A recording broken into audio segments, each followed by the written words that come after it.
when they drop the ball. And Pam Bondi is dropping the ball egregiously. So here's the footage. Watch.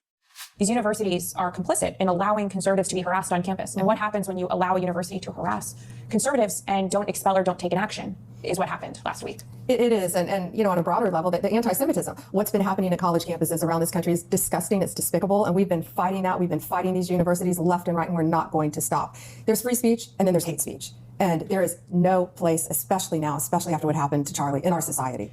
Do you see more law enforcement going after these groups who are using hate speech and putting cuffs on people so we show them that some action is better than no action? We will absolutely target you, go after you if you are targeting anyone with hate speech, anything. And that's across the aisle. I mean, look what happened. Think about Josh Shapiro.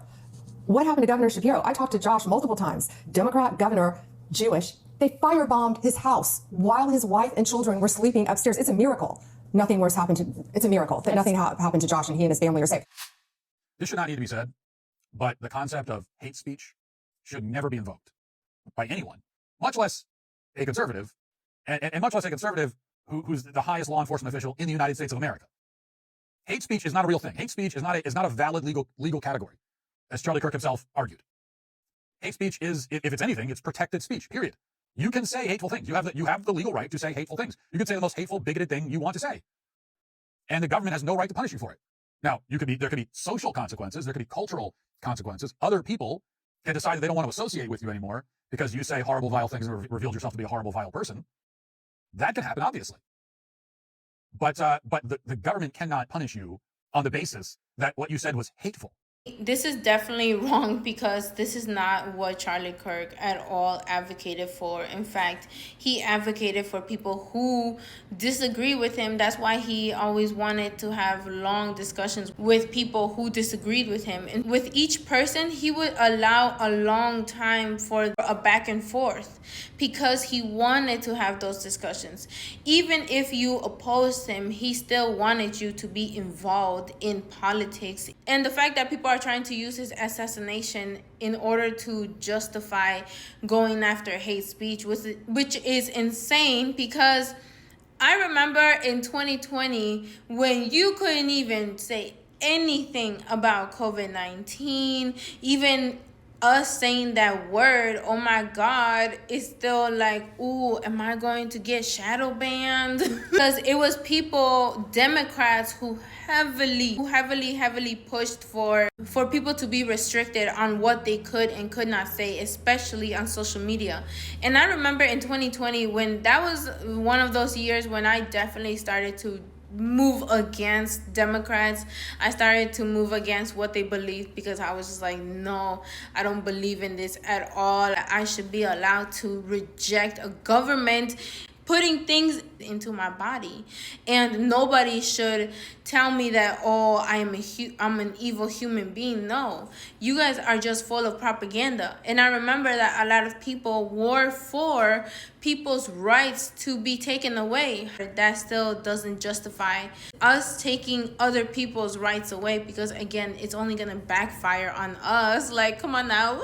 And it's insane. Like, Matt Walsh made a comment about London and how if he made his videos in London, he would probably go to jail. And it's true. In London, in England, you can't even make certain posts on social media because you will go to jail because of hate speech. Like, what? That is insane. Like, that is so insane to me. And these are reasons why I started becoming more conservative. I disagree with taking people's amendment rights away. And even when I went to college, one of my teachers literally told me I was un-American because I supported my Second Amendment rights, owning guns. I said that I believe that all Americans should be allowed to own guns. And my teacher told me I was un-American. And then y'all wonder why I'm conservative. Because I've seen the communism in my country. I've seen how we cannot even go online to talk about COVID-19 without getting our whole accounts taken away.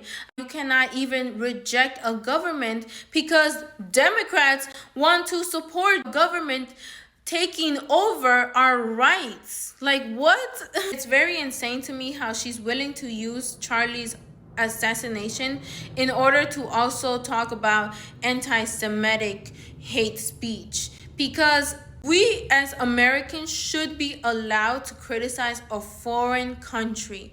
Israel is a foreign country. Palestine and Israel are foreign countries. And Americans, we should be able to criticize whichever country we want, because that is our rights. And the fact that you're willing to take American rights away all because you want to support or you want to protect a foreign country, I don't agree with that. Before Charlie's unaliving, he had hosted a debate where he had discussed with other students about Israel.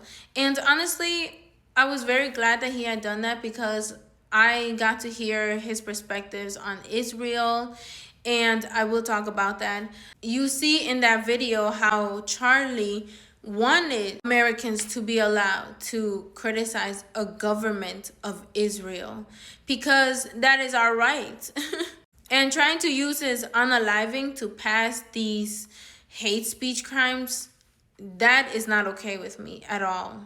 Again, Charlie advocated for people to be allowed to just speak and to have debates. Find out, and I don't know if you're aware of this, but when you find out that we're basically every year we send about almost $4 billion to Israel, does that make you upset, or do you understand it given that they're under sort of crisis ongoing? I would say upset, and the amount over since 1948, it amounts to 319 billion adjusted to inflation. And I'd say that I can think of multiple things that we could have spent at home that would have been a better allocation of our taxpayer dollars. And I feel like this money could have been well spent in supporting an economy that would support our generation being able to afford homes rather than military strikes for Israel. What else? What would you want to see from their government? If their government came out and said, we have a 5-year plan to decouple from U.S. aid, would that help people's view of Israel? If they said, hey, we want to be self-reliant, Yes, absolutely. do you think that would help? Yes. If they're like, thank you for the help since 1948, we're a rich country, we've balanced our budget, we have money in our sovereign wealth fund, which they actually do, thank you, we're now going to decouple over the next 5 years and basically transition. Do you think that people would think higher of Israel? At least we stop talking about it so much. Yeah. Would you put that like as a primary? Yes.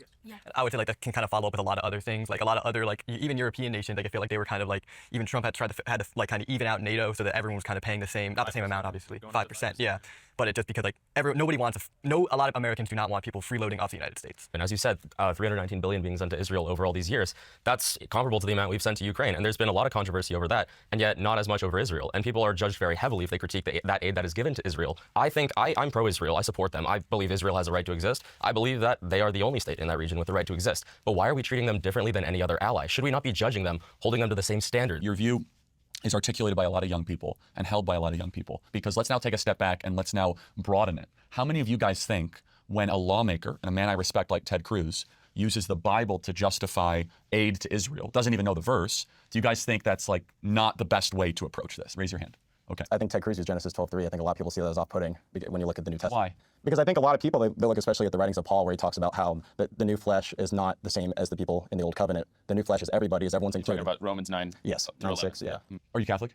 Converting to Catholic from Yeah, I can Judaism. tell. This is my next Oh, from Judaism? Yes. Oh, wow. So you're you're ethnically Jewish. Ethnically Jewish, And yes. you have concerns about AIPAC. Yes, I do. I'm told that by some people that if I criticize AIPAC, I'm anti-Semitic. I think it's ridiculous. Yeah. I feel like it's great to have a concern for your country. Do you think that that AIPAC represents, again, I'm not saying I believe this, but I think this is what you're saying, that it represents a kind of cutting in line of prioritization away from the American people? Yes. Would you guys say that's a fair summary? 100%. Meaning that like, okay, we vote, we're citizens, but a separate group gets higher priority because of whatever reasons. You look like you want to chime in. That the entirety of the idea of a PAC is to represent